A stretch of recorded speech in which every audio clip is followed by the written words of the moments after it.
Con especial agradecimiento recibo el honor que me ha concedido la Academia Colombiana de la Lengua al nombrarme miembro correspondiente. Mi gratitud se acrecienta al repasar la persistente labor que ella ha desarrollado a lo largo de 152 años, gracias a los buenos oficios de quienes han sido sus miembros en los diversos momentos culturales del país.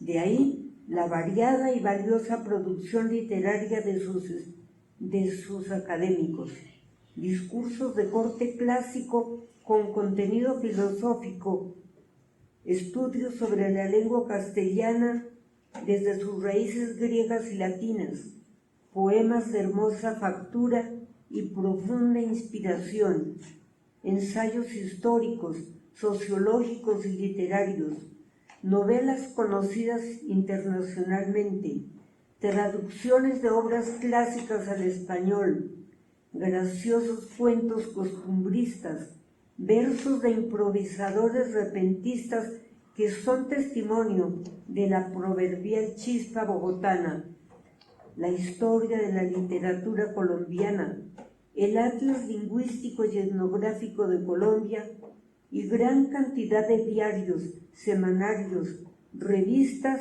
dirigidos por insignes periodistas pertenecientes a la Academia a lo largo de su historia.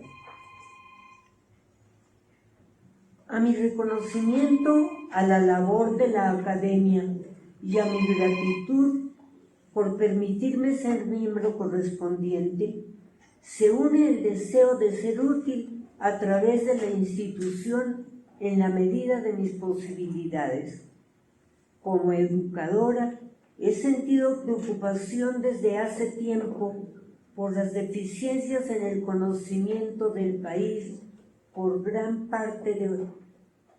una gran parte de colombianos, cuando conocerlo es indispensable para sentirse parte de él y poder servir a su territorio y a su población. Conocerlo es tener clara idea de la diversa geografía de su territorio, de su compleja historia, de sus riquezas naturales, de las costumbres de sus comunidades, de sus instituciones culturales, de las crónicas, leyendas y mitos que muestran la idiosincrasia de sus gentes, en fin, estar enterado de los distintos aspectos del país y de la nación. Durante las primeras décadas del siglo XXI, se suprimió la enseñanza de la geografía y de la historia de Colombia en la educación pública básica, y este es uno de los factores que ha agravado la ignorancia sobre Colombia. Dada mi preocupación por este hecho, he escrito durante largos años varias decenas de notas cortas sobre múltiples temas colombianos. Son pequeños escritos que forman el libro inédito titulado Colombia entre mi morral. Permítanme hoy, señores, señoras, compartir con ustedes, muy buenos conocedores del país, unas pocas notas representativas de mi trabajo. Mejor que una mina de oro, Puerto Hormiga, Bolívar. En el norte de Colombia, en la vecindad de los ríos que corren hacia el océano Atlántico y en las ciénagas adyacentes, se han encontrado antiquísimas huellas de poblamiento humano que son verdaderos tesoros desde el punto de vista científico. Los basureros más antiguos del país descubiertos hasta hoy. Las gentes que hace varios milenios vivieron en esta región encontraron la forma de subsistir, alimentándose no solo con frutos y raíces silvestres, sino con los moluscos que reconectaban en aquellas ciénagas y pantanos. Esta población, bien nutrida con rica proteína, llegó a ser tan numerosa que los basureros formados con las conchas de los moluscos formaron altos terraplenes sobre los que levantaron sus viviendas de material vegetal, quienes más tarde llegarían al lugar.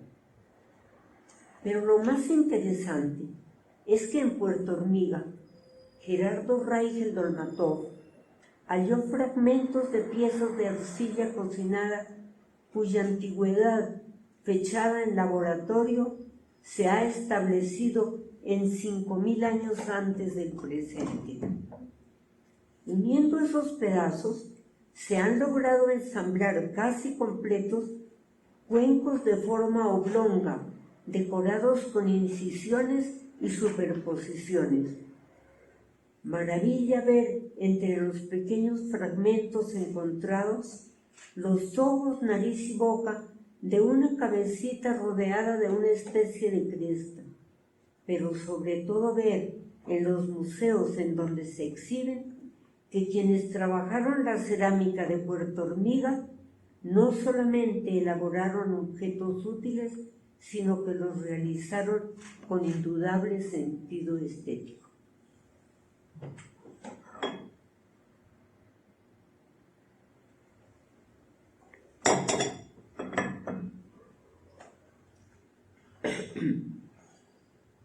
La Amazonía, naturaleza y misterio, formas de vida entre las comunidades indígenas supervivientes. Las diversas comunidades indígenas que viven en la Amazonía conservan algunas de sus formas de vida tradicionales. Estas son las más interesantes. La vivienda llamada maloca, casa comunitaria en donde habitaban varias familias pertenecientes a un mismo clan. Es circular, con diámetro hasta de 17 metros, y sus muros son de troncos y cañas. Tiene 2 puertas enfrentadas para que el aire circule libremente. El alto techo cónico está cubierto exteriormente con atados de paja que llegan casi hasta el suelo para que la lluvia abundante en esas regiones fluya libremente. La cúspide es abierta para favorecer la ventilación en el interior.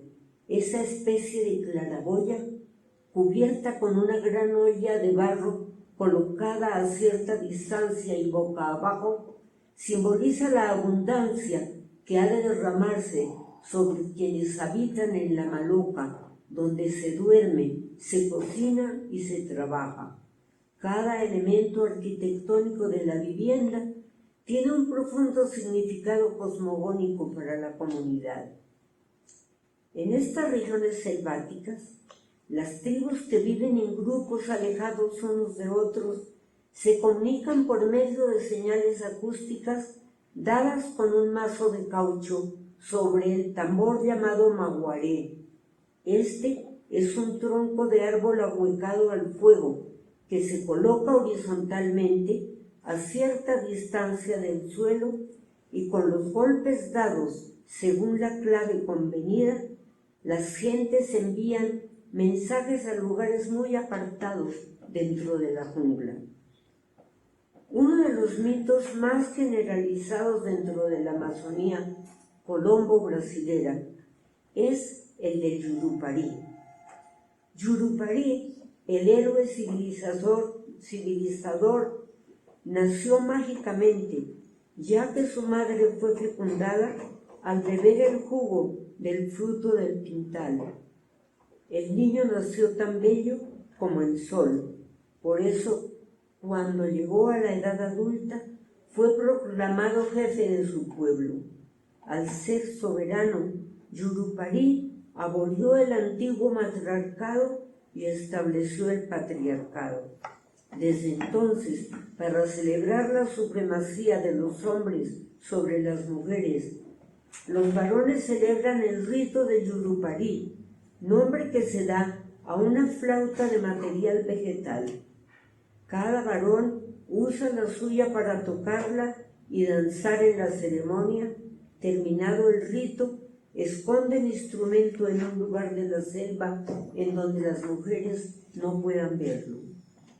Dicen que la música del Yurupari imita los silbidos de la anaconda y el rugido del jaguar. Pintura y escultura en el fondo del pozo, tierra adentro, Cauca.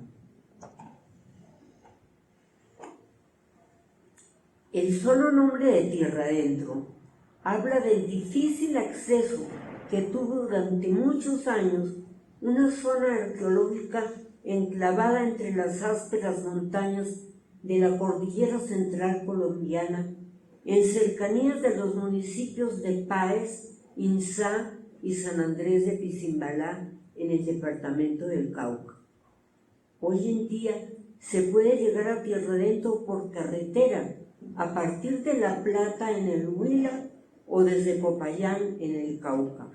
Esta zona arqueológica fue declarada por la UNESCO Patrimonio Cultural de la Humanidad en 1995.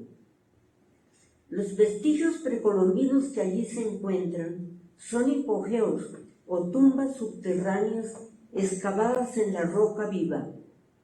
Por las pruebas practicadas en laboratorio a los huesos humanos encontrados en ellas, se sabe hasta el momento que la cultura autora de los hipogeos se desarrolló del siglo VII al XIII después de Cristo. Los indígenas del grupo Pais o Apirama, que allí vivían en el siglo XVI, rechazaron bravamente la conquista española, y sus descendientes, que aún subsisten, los Nasa, afirman no tener ningún nexo con los constructores de las antiguas tumbas subterráneas.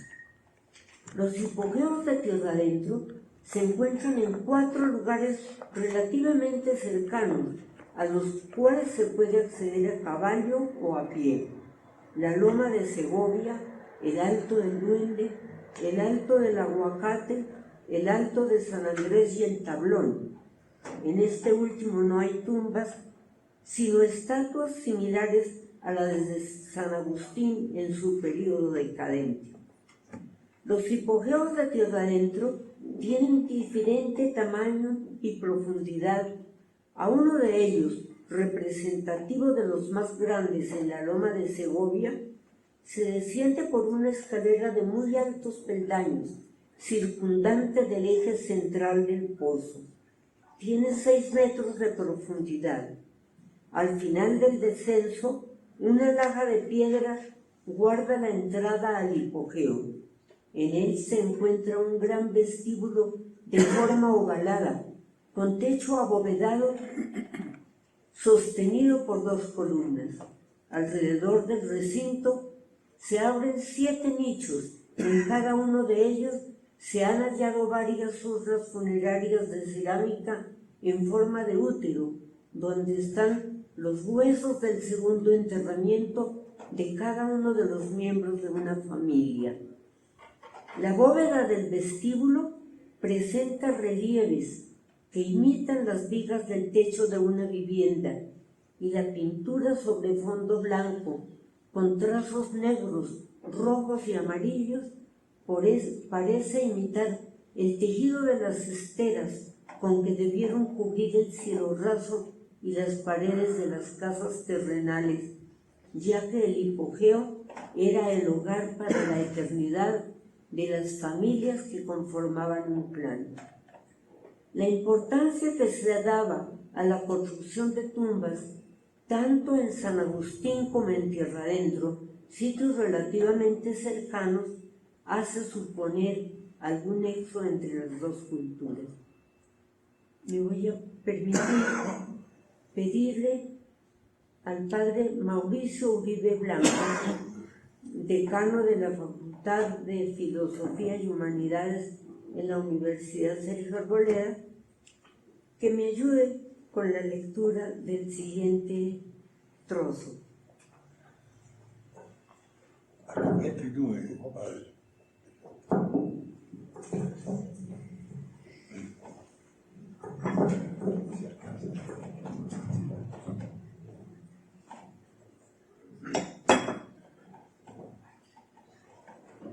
creo que sí, micrófono.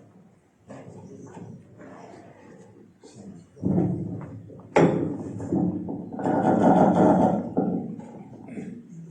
Prefirieron la muerte a la subyugación.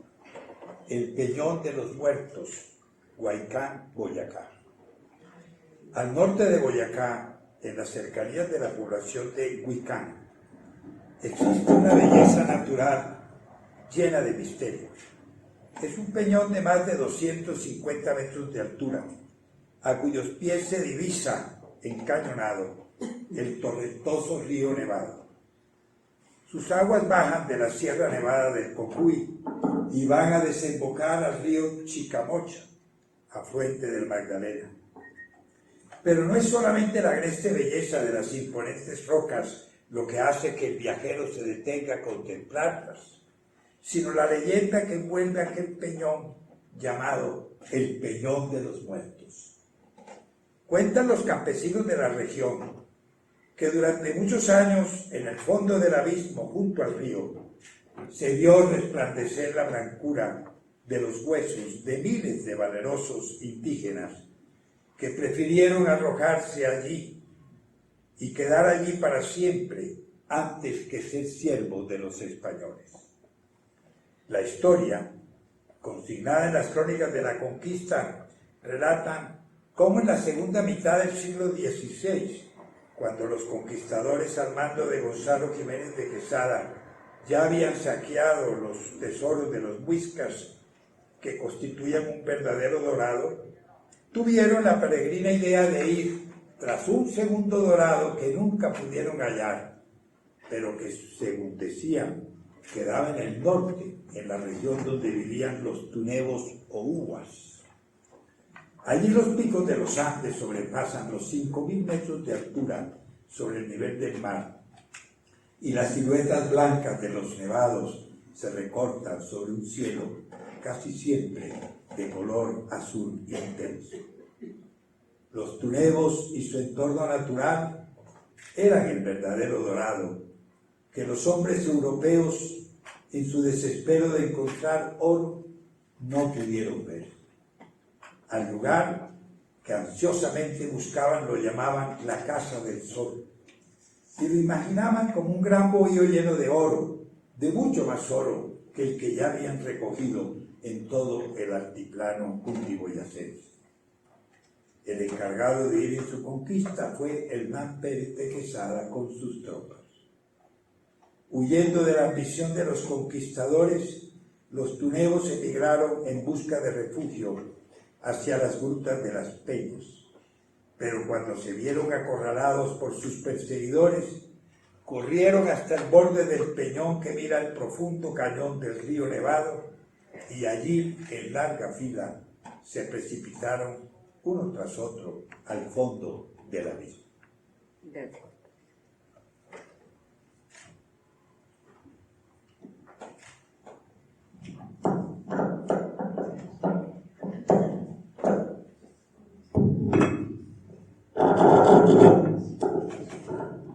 Más de 100.000 versos escritos a mano.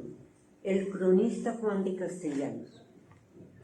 Tunja fue grande en la época de la colonia, no solamente por la bella arquitectura religiosa y doméstica que perdura.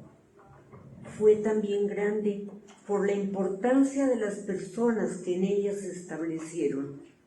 Gonzalo Suárez Rendón, el fundador, quien antes de venir a estas tierras había sido en Europa miembro de las tropas del emperador Carlos V y como tal conoció varios países, trató con personas de gran cultura y supo imprimir su sello a la ciudad que fundó sobre la Unza Muisca. Entre las gentes que llegaron a poblar a esta ciudad vino un hombre verdaderamente excepcional, Juan de Castellanos. Había nacido en la población andaluza de Alanís, pastor de ovejas cuando niño, estudió luego filosofía y retórica en Sevilla con el maestro bachiller Miguel de Heredia. Muy joven vino a las Antillas sediento de riqueza y se hizo pescador de perlas en Cubagua, Isla Margarita y el Cabo de la Vela. Participó más tarde como soldado conquistador en la segunda fundación de Valledupar. Dejó una hija en Riohacha. Estudió teología y canto en Cartagena.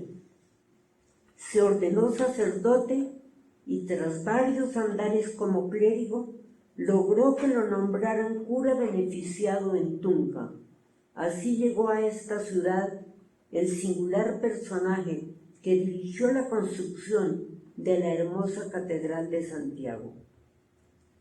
Don Juan de Castellanos, durante los largos recorridos por estas tierras, fue tomando nota de las aventuras que vivió, de las que presenció y de las que oyó narrar a sus protagonistas en la época de la conquista y comienzos de la colonia. En Tunja se dedicó durante 42 años a escribir con pluma esas crónicas, pero no de cualquier manera, sino en bien rimados eneasílabos, en su mayor parte agrupados en octavas, que conforman la obra en verso más extensa de la lengua castellana, 113.609 versos, y se titula Las elegías de varones ilustres de Indias. En su obra Castellanos habla de los protagonistas y sucesos de la conquista de las Antillas, Venezuela y de lo que hoy es Colombia. Comillas, gracias al cielo doy que ya me veo en el noble rincón de la morada que por merced de Dios y el rey poseo en este nuevo reino de Granada. Después del prolijísimo rodeo que hice con mi pluma mal cortada, contando varios hechos y hazañas de nuestras gentes y de las extrañas. Elegías de varones ilustres de India, parte cuarta, canto primero. En su extensa crónica, Juan de Castellanos cuenta aventuras increíbles, episodios curiosos y crímenes escabrosos. El acucioso escritor mandó al rey de España el escrito original, pero la primera parte de él solo fue publicado en 1847. En Colombia se han hecho varias ediciones completas de las elegías de varones ilustres de India, pero la más cómoda para consultar por la riqueza de sus índices es la editada a finales del siglo XX por Gerardo Rivas Moreno. El esclavo de los esclavos, San Pedro Claver. La capela. 19 años después del descubrimiento del Nuevo Mundo, los indígenas comenzaron a tener quien los defendiera de los malos tratos que recibían de los españoles. El primero en condenar estas injusticias fue Fray Antonio de Montesinos, cura párroco de Santo Domingo. Luego Fray Bartolomé de las Casas, obispo de Chiapas en México, y Francisco de Vitoria, fraile dominicano y teólogo en España. Ellos ganaron la controversia contra Ginés de Sepúlveda, sacerdote, filósofo y jurista español, que afirmaba que los indígenas no tenían alma. Por esto lograron que en favor de los nativos se dictaran en 1542 las leyes de Indias, o nuevas leyes que se acataron, pero desafortunadamente muchas veces no se cumplieron. Los afrodescendientes, en cambio, no tuvieron una legislación que los protegiera, y solo hasta el siglo XVII el hermano jesuita español Alonso de Sandoval elaboró un código misional para la cristianización de los esclavos. En él se recomendaba darles un trato humanitario, pero se aceptaba tácitamente la esclavitud.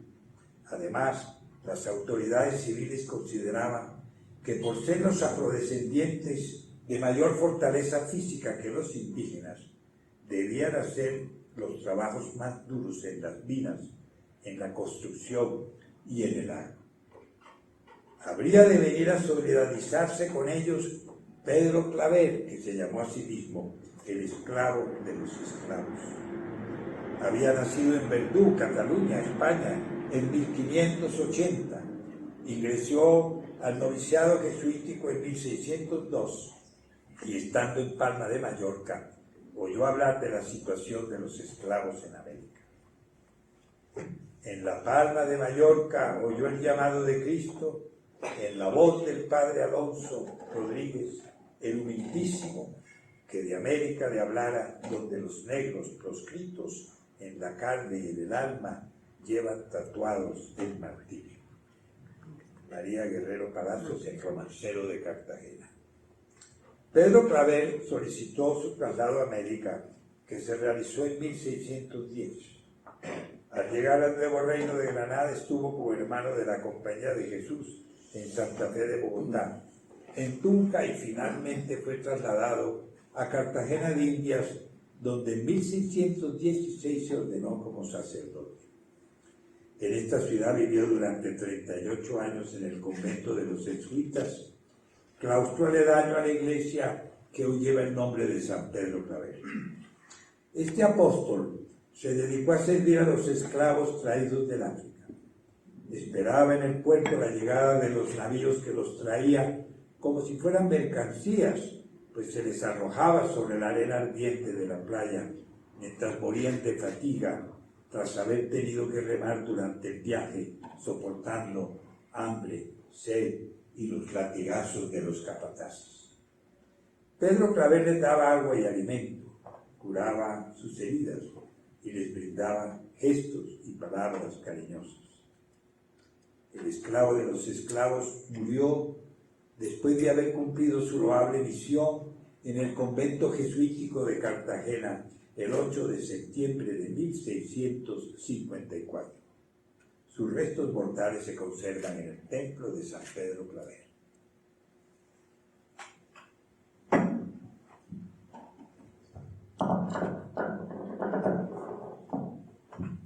Serpientes, guaco y conejos de laboratorio. Un gran hallazgo de don José Celestino Mutis y su equipo.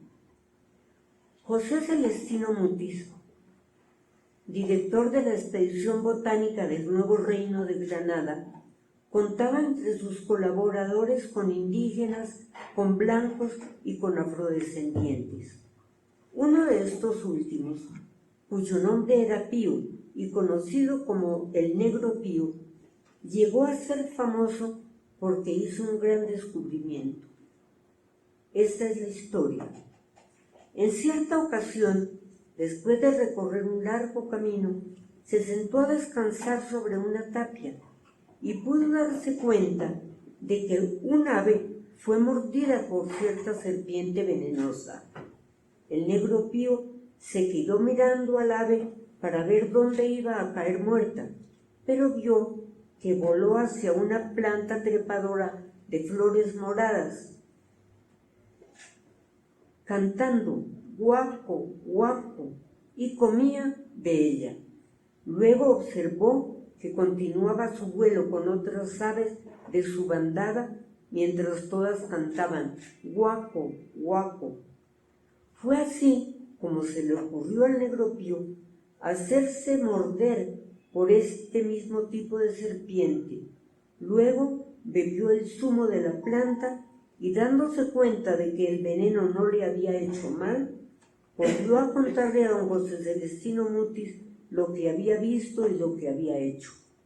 Mutis, dirigido por Pío, conoció aquella planta y se dedicó a estudiar sus componentes químicos.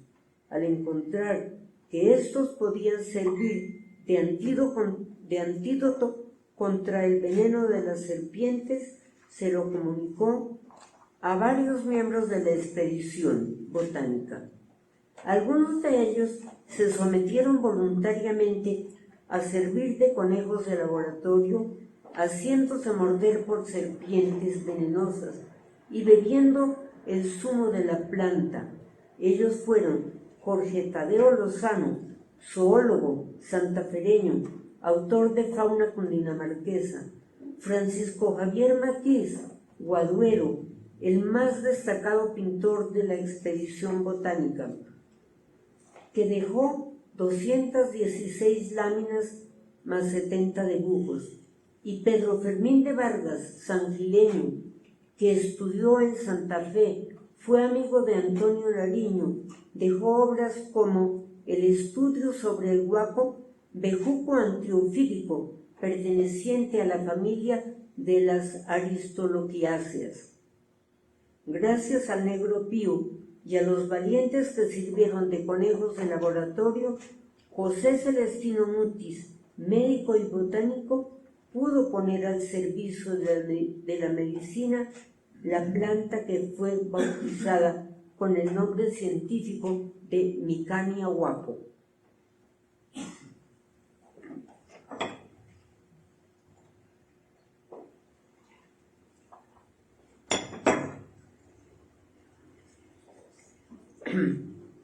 Un rinoceronte en el techo de una casa. Las techumbres tunjanas.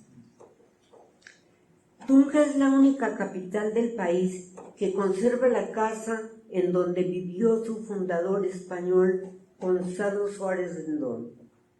Está ubicada en el costado oriental de la Plaza de Bolívar. Tiene ancho portón por donde antaño entraban caballo y jinete, zaguán empedrado y patio jardín enmarcado por dos de sus lados con claustro de arcos románicos en el primer piso.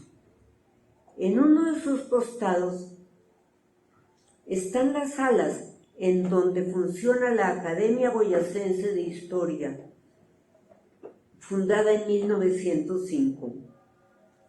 En el piso superior permanece intacta la estancia del fundador de la ciudad.